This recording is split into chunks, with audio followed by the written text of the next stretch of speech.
22वां परिच्छेद। चित्रलेखा लौट आई, पर वह बीजगुप्त से न मिली। बीजगुप्त से मिलने का उसको साहस न था।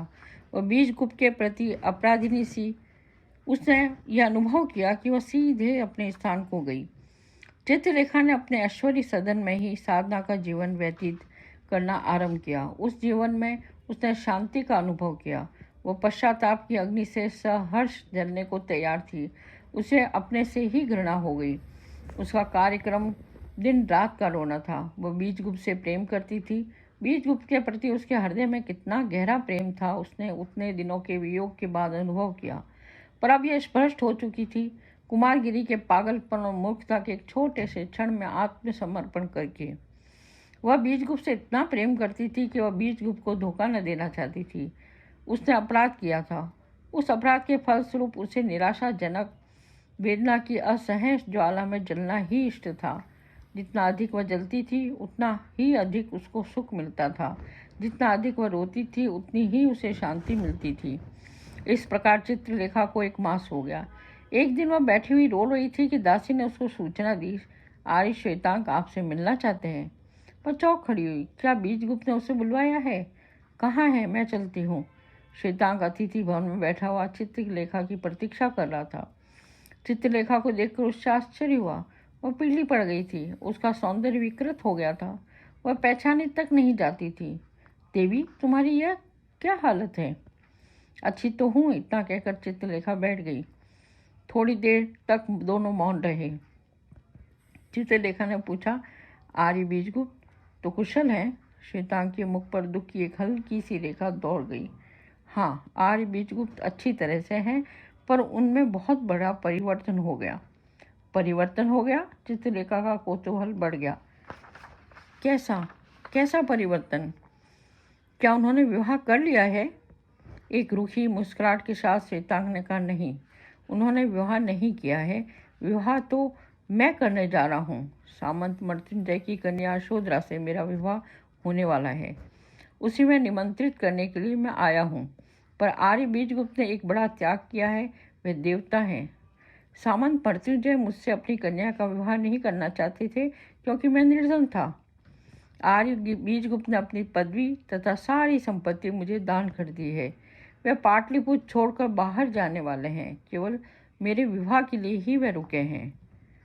चित्रलेखा का हृदय धड़कने लगा। उसकी आंसुओं में आंसू भर आए। क्या बीजगुप्त ने इतना कर डाला? श्वेतांक, जानते हुए बड़ा क्या त्याग है, और इन सब की जड़ मैं हूँ। फिर भी आज श्वेतांक, तुम्हें बधाई है। तुम्हारा विवाह कब होगा? अगले सप्ताह रविवार के दिन विवाह कार्य संपन्न होगा। चंद्रवार का प्रीति भोज है। उसमें सम्राट तथा राज के कर्मचारी और सामंत आएंगे। देवी, प्रीति भोज में तुम्हारी उपस्थिति आवश्यक है। चित्रलेखा ने कहा, श्वेतांग, मुझे क्षमा करो, मैं किसी दूसरे दिन आऊँगी, पर प्रीति भोज में ना आ सकूँगी। मैंने एक दूसरा ही जीवन अपना लिया है। उस उत्सव में मेरा आ जाना उचित नहीं। देवी चित्रलेखा, तुम मुझे भाई कह चुके हो और यह मेरा अनुरोध है। मैं असमर्थ हूँ श्वेतांग। तुम जानते हो कि मेरा निश्चय अमिट होता है। मेरी तुम पर बहन की ममता है, पर बड़ी बहन की ममता है। मैं दूसरे दिन आऊँगी, जैसी तुम्हारी इच्छा, पर एक बात बतला देना उचित होगा। चंद्रवार की रात को ही आर्य बीजगुप्त देश पर्यटन का प्रस्थान करेंगे। फिर सोच समझ लो। आर्य बीजगुप्त उसी रात प्रस्थान करेंगे? चित्रलेखा कुछ हिचकिचाई, पर एक ही क्षण में उसने दृढ़तापूर्वक कहा, पर इससे मुझको क्या? मेरा निश्चय अमिट है। श्वेतांक उठ खड़ा हुआ। जैसी इच्छा देवी। श्वेतांक का विवाह हो गया। प्रीति भोज में सम्राट के साथ अन्य अतिथि आए। उस दिन बीजगुप्त सबका स्वागत कर रहा था। वह सबसे हंसकर बातें करता था, पर उसका हृदय जल रहा था। चित्रलेखा की अनुपस्थिति उसे बुरी लगी। अंतिम बार पाटलिपुत्र छोड़ने के पहले वह चित्रलेखा को देखना चाहता था, पर चित्रलेखा न आई। भोजन के बाद सम्राट ने श्वेतांक को बधाई दी और उसको सामंत के नाम से संबोधित किया। उसके बाद उसकी दृष्टि बीजगुप्त पर पड़ी। बीजगुप्त को बुलाकर सम्राट ने उसका हाथ अपने हाथ में ले लिया। उसके बाद वे खड़े हो गए। सम्राट के साथ अन्य अतिथि भी खड़े हो गए। भवन में सन्नाटा छा गया। सम्राट ने आरंभ किया, बीजगुप्त, तुम एक महान आत्मा हो। तुमने असंभव को संभव कर दिखाया। तुम मनुष्य नहीं हो, तुम देवता हो। आज भारतवर्ष का सम्राट चंद्रगुप्त मौर्य तुम्हारे सामने मस्तक नमाता है। इतना कहकर सम्राट चंद्रगुप्त ने बीजगुप्त के सामने सिर झुका दिया। जितने अतिथि यहाँ खड़े थे सबके सिर एक साथ ही झुक गए। स्त्रियों के बीच से हिचकियों के साथ एक दबा रुदन फूट पड़ा। बीजगुप्त ने सम्राट के सामने झुककर कहा, महाराज, मैं उस आदर के सर्वथा अयोग्य हूँ। आज मैं देश पर्यटन के लिए जा रहा हूँ, एक भिखारी की भांति। आप मुझे अपना आशीर्वाद दें और विदा दें। इतना कहकर बीजगुप्त द्वार की ओर बढ़ा। अतिथि दोनों ओर एक पंक्ति बनाकर खड़े थे। उनके बीच से बीजगुप्त चला गया। बीजगुप्त के मुख पर एक देवी मुस्कुराहट थी। अतिथियों ने उसे तेज देखा। वृद्ध से लेकर बालक तक हाथ जोड़कर खड़े हो गए। बीजगुप्त वैभव तथा शक्ति के उस संकट में ही शांति और त्याग की गुरुता के साथ निकल गया। बाहर बीजगुप्त के सेवक खड़े थे। बीजगुप्त को देखते ही वे रोने लगे। बीजगुप्त एक क्षण के लिए रुका। उसने प्रत्येक व्यक्ति को देखा। उसके बाद उसने कहा, तुम श्वेतांग को मेरे ही समान समझना और तुम मुझे भूलने का प्रयत्न करना। सेवक और जोर से रोने लगे। कुछ लोगों ने एक साथ ही कहा, हम आपके साथ चलेंगे। बीजगुप्त ने गंभीर स्वर में कहा, क्या कहा? मेरी आज्ञा है कि तुम यहाँ पर रहो, कोई भी व्यक्ति यहाँ से न चले। लोग सहम कर पीछे हट गए। बीजगुप्त चल दिया। अर्धरात्रि बीत चुकी थी मगर नगर में सर्वथा शांति छाई हुई थी। बीजगुप्त धीमी चाल से चढ़ता ही गया। एक भिखारी की भांति वह पैदल जा रहा था। उसके शरीर पर साधारण व्यक्ति के से वस्त्र थे और उसके पास संबल रूप चांदी की कुछ मुद्राएं थी। बीजगुप्त को पैरों की आहट सुनाई दी। धीरे धीरे वह आहट बढ़ती ही जाती थी। बीजगुप्त ने पीछे फिरकर देखा। अंधकार में उसे एक पग दिखलाई दी। वह और आगे बढ़ा। पद ध्वनि बढ़ती ही गई। वह अंधकार से बीजगुप्त की दृष्टि में कपड़े में ढकी हुई मूर्ति ने प्रवेश किया। मेरे देवता। बीजगुप्त के पैर रुक गए। उसने पूछा, तुम कौन? मेरे देवता, मुझे क्षमा करो। इतना कहकर वह मूर्ति बीजगुप्त के चरणों पर गिर पड़ी। बीजगुप्त ने कर्कश स्वर में कहा, चित्रलेखा, मेरे जीवन की अभिशाप, तुम यहाँ क्यों आई? जाओ जाओ। वह पीछे हट गया। अब सब समाप्त हो चुका है, तुम क्यों आई हो? अपने देवता की चरण रज लेने, अपने देवता की पूजा करने के लिए। चित्रलेखा ने खड़ी हो गई। नाथ, मैंने तुम्हारा जीवन नष्ट कर दिया। मैंने तुम्हें मिटा दिया। तुम मुझे शाप दो, दंड दो, मुझे ताड़ित करो, पर मुझसे घृणा न करो। बीजगुप्त का सारा शरीर कांप उठा। उसने रोते हुए सर से कहा, चित्रलेखा, तुम सब समाप्त हो चुका। तुम्ही ने सब समाप्त कर दिया। तुम कुमारगिरी की कुटी छोड़कर मेरे पास न आई। मैं निराश हो गया। अब इस समय मुझे विचलित करने क्यों आई हो? मेरे पास अब कुछ नहीं है, न हृदय में उमंग है, न पास में वैभव। जाने दो। चित्रलेखा ने बीजगुप्त का हाथ पकड़कर, नहीं, मैं तुम्हें कभी न जाने दूंगी मेरे स्वामी। एक दिन तुम्हें मेरा अतिथि बनकर रहना होगा। यदि जाना ही है तो कल चले जाना। बीजगुप्त ने अपना हाथ छुड़ा लिया। मेरे सामने से हटो नर्तकी, मेरे सामने से हटो। अब तुम मुझे नहीं रोक सकती। अपने विनाशकारी कृत्य के परिणाम को तुम देखो और हंसो। जाओ, मुझे जाने दो। बीजगुप्त आगे बढ़ा।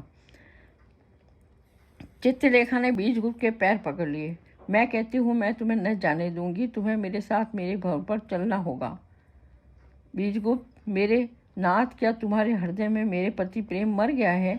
बोलो नाथ, क्या? चित्रलेखा की हचकियाँ बन गई। वह सिसक सिसक कर रो पड़ी।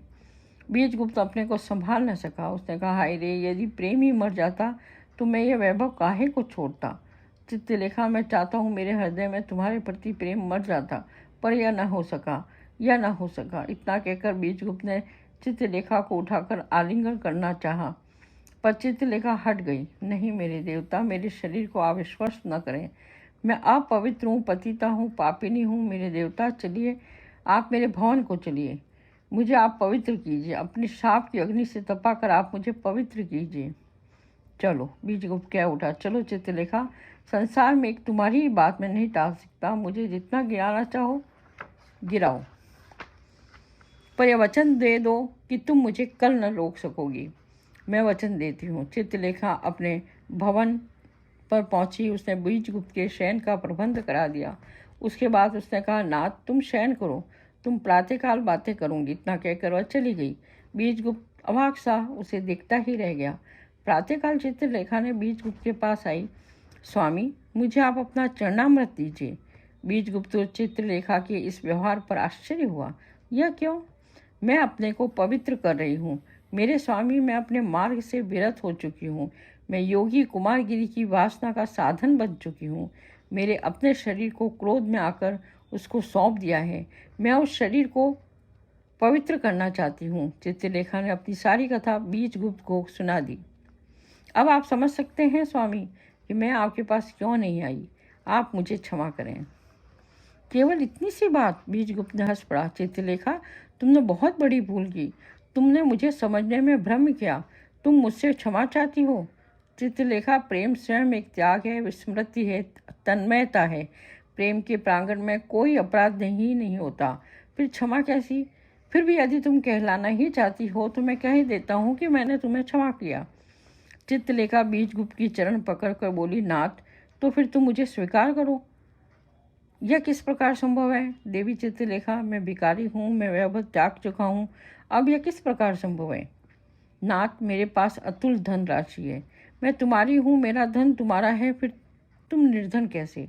फिर तुम अपने को भिखारी क्यों कहते हो?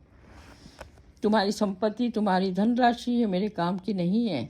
मैंने वैभव छोड़ा है, उसे अपनाने के लिए नहीं, उसे सदा के लिए छोड़ने के लिए।